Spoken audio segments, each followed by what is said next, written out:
There's a movie called Limitless. In the movie, there is a fictional drug called NZT48. In the movie, they say this drug allows you to access 100% of your brain and therefore be able to have superhuman intelligence. Since the movie came out many years ago, some people have tried with varying levels of success to recreate this drug in real life. I believe that I have come as close as anyone ever has. To give you an idea of the power of this stack, I'm just gonna give you some benchmarks, right? Typically, it would take a native English speaker approximately 1.5 years to become conversational in a language like French, Spanish, or Italian. On this stack, you could take those 18 months and condense them into 6 to 8 weeks. And in addition to these increased learning and memory skills, you'd also gain some borderline superhuman abilities, which we'll get to later. Now, this all sounds fine and dandy, and before we get into what's actually in the stack, which I will get to momentarily, I do need to say this first. This stack can be extremely dangerous if you don't know what you're doing. And I'm not just saying this for legal reasons or like because of YouTube TOS. Here are all the ways that you could die from this stack. And I'm being serious. Using this stack, you could get cancer, you could get a heart attack, you could literally just give yourself Alzheimer's. It is very serious stuff. That being said, let's dive right into the video. In the movie, the main character, Eddie, meets a long-lost acquaintance. This acquaintance, which is his former brother-in-law,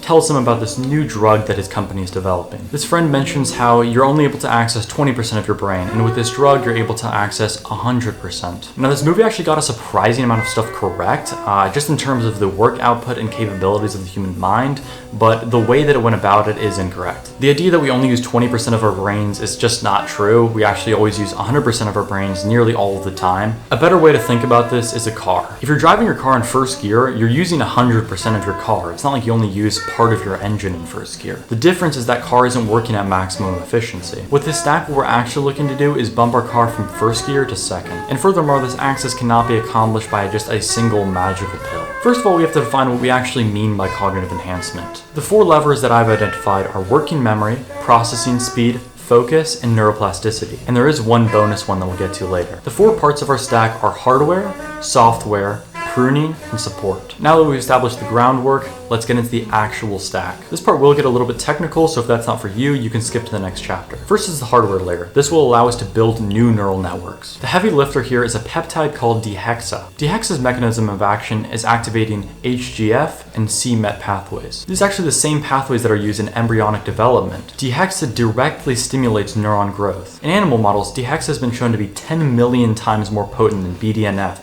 or brain-derived nootropic factor. The reason that it's so effective is that it doesn't actually stimulate BDNF production. Instead, it targets the actual pathways that BDNF does downstream. To give you an idea of how powerful DHEXA is, let's look at some animal studies. In preclinical animal models, rats were given a substance which basically just gives them Alzheimer's levels of impairment. These rats were so cognitively impaired that whenever you gave them a maze task, they basically just completed it in the time you'd expect from just random chance. But with DHEXA, these rats were able to be brought back to baseline and finish them just as much as rats who were not treated with any substance at all. Imagine that in a human. Imagine there was somebody with the most severe type of Alzheimer's. We give them DHEXA and they're able to have completely normal cognitive function. Isn't that crazy? If you don't know, half-life is how long it takes for a medication to be at half the concentration in the body after it's administered. An interesting part about DHEXA is that it has an extremely long half-life, up to 12 days in animal models. Because of this, we need to have a strict 12-week on-off cycle. It is extremely likely that c-Met activation will either cause or accelerate tumor growth,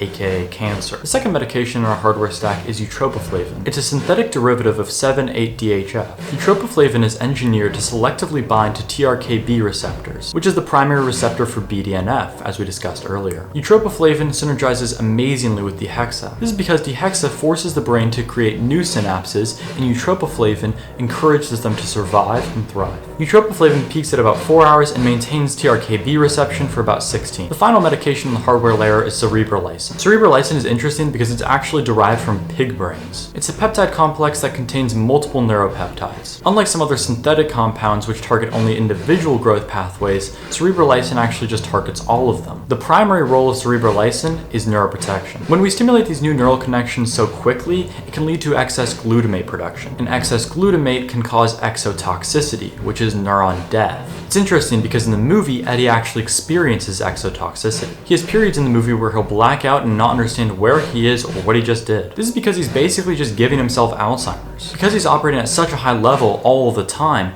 he's killing all of the neuron connections that he's making. This is also likely why everybody who takes NZT48 dies in the movie. Cerebral lysine is shown to be very, very effective in neuroprotection and should mostly mitigate this risk. Cerebral lysine can be administered intramuscularly, intravenously, and intranasally. However, intravenous delivery gives the fastest and most complete delivery. Now we can move on to the software layer. The first medication in the software layer is lisdexamfetamine, or as it's commonly known, Vyvanse. Since Vyvanse is actually a prodrug, inside of your body, it's pharmacologically inactive. However, after oral ingestion, it converts into D-amphetamine. Because of this, it has a much smoother onset and offset than other medications like Adderall IR. Its primary mechanism of action is reversing DAT. Instead of pumping dopamine back into the system, it starts pumping dopamine out. Vyvanse also prevents norepinephrine reuptake, allowing more of it in your brain. The result is massive sustained increases in working memory, focus, and cognitive function. At therapeutic doses of 40 to 50 milligrams, Vyvanse has been shown to increase working memory and attention by up to 20 to 40%. Its duration is approximately 8 to 14 hours, which is much longer than other medications like Adderall or Ritalin. And also, Vyvanse has essentially no crash because of its smooth release over time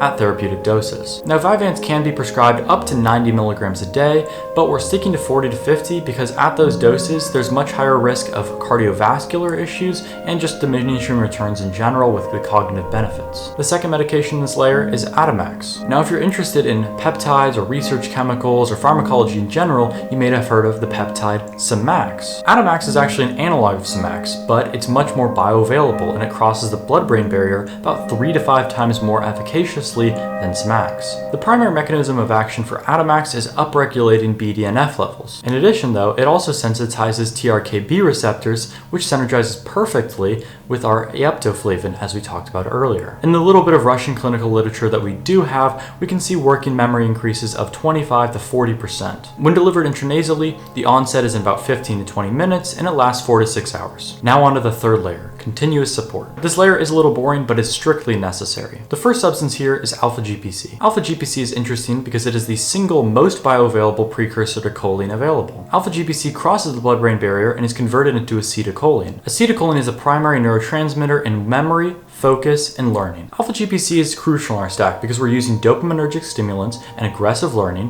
which is going to deplete acetylcholine at about 3 to 5 times faster than baseline. Acetylcholine depletion is the primary mechanism that causes that brain fog that some people get on stimulants. In a double-blind trial at 400 milligrams a day, alpha-GPC was shown to increase cognitive function by up to 23% above placebo. Next is L-tyrosine, which is one of my personal favorites. L-tyrosine is the direct precursor to L-dopa, and L-dopa is the direct precursor to dopamine. Vyvanse is going to cause a massive dopamine release throughout the day, so L-tyrosine is going to help to replenish that dopamine reserve. This should help focus and prevent any crash we might get from Vyvanse. Next is perhaps the most studied supplement ever, which is of course creatine monohydrate. Creatine monohydrate works by saturating the muscles and the brain with phosphocreatine. This helps significantly with ATP production. When a neuron fires, it burns ATP. If we have more ATP stored in our brains, we're going to be able to replenish those reserves much faster. As a result, we'll get less neural fatigue over time. Next is ashwagandha. Ashwagandha is actually the root of a plant. Ashwagandha works by blunting the adrenic stress response and lowering cortisol production.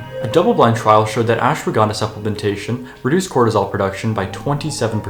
Amphetamines trigger the sympathetic nervous system, and it reduced self-reported stress scores by up to 44%. Amphetamines trigger the sympathetic nervous system. This can cause anxiety, elevated heart rate, and cortisol spikes. Ashwagandha will help give that clean, focused, calm feel. Now for the fourth and final layer, pruning.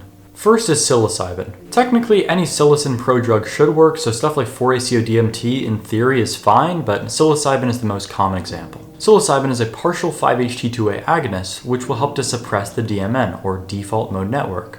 The DMN produces mind-wandering, rumination, and rigid habits. In addition, it also helps in REM sleep. During REM sleep, psilocybin has been shown to increase memory consolidation and synaptic growth. Finally, we have hydrofenil. Hydrofenil acts as a weak dopamine reuptake inhibitor, but critically, it does not reverse dopamine transport. This allows for a much milder, cleaner wakefulness without some of the cardiovascular issues. Its half-life is approximately 6 to 8 hours, so it shouldn't interfere with sleep as long as it's taken in the morning. The role in this stack is for the off-cycle days of 5-ance, or the days you don't take it. If you experience low motivation or lethargy on the off days, you could use hydrophenol to fix that. Hydrophenol should allow enough dopaminergic support to stay productive on those off days. And since some of you are probably waiting for it, the last one, which gives you that superhero-like ability, is 5-HT2A agonist. Well, yes, psilocybin is a partial 5-HT2A agonist, it's not very strong. With a 5-HT2A agonist like for instance TBG or 1P-LSD, you can get some interesting effects. The most important for us is increased sensory input. Because it decreases the neural firing threshold in the DMN, it can allow for more information to flow down to other parts of your brain. The result is you might be able to notice things you didn't before, like a sound that you ignored or something out of the corner of your eye. It's possible using a non-hallucinogenic and non-cognitively impairing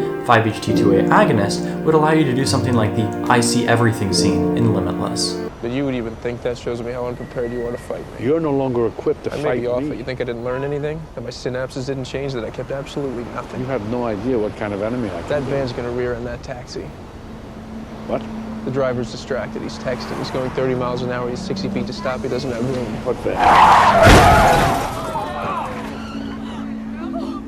I see everything, Carl. Now that we've gone over all the medications themselves, let's see what they can do. The average worker produces about 2 to 3 hours of deep, focused work per day. The remaining 5 to 6 hours are shallow, interrupted, and unfocused. On our stack, you could produce 8 to 10 hours of focused, deep work every single day. As I mentioned before, for a native English speaker, it will take approximately 750 hours of in-classroom learning to learn Italian, Spanish, or French. On this stack, you could condense that into about 6 to 8 weeks. Instead of learning 10 to 15 words a day, you could push that to over 50. You could also decrease your conversational lag from 3 to 5 seconds to sub 1 second. The average developer can hold about 4 to 7 individual code modules inside of their working memory. Any more than this and the error rate will increase significantly. To deeply understand and learn a new development framework, it will take approximately 3 to 6 months. On our stack, a developer could hold between 10 and 14 working code modules at one time. This would allow them to hold the entire system architecture, front end, API, back end, everything in their head at all times. If a typical full stack developer takes 3 to 4 months to build a full working app,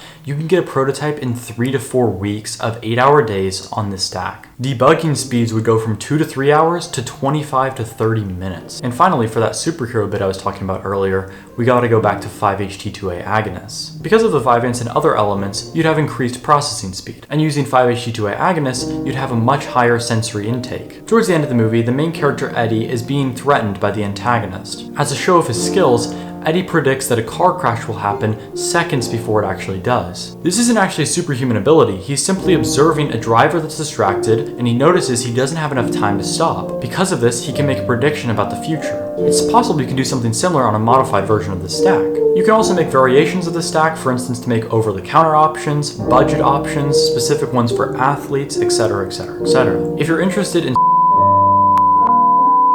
and way more, you can see in the description I've put together a pretty extensive PDF guide. I'll probably charge like $10 for it, so if you're interested and you want to support me, you can check that out. So that's the real life NZT48 from the movie Limitless. I really hope you enjoyed this video. If you want to subscribe, you can. Thank you for watching.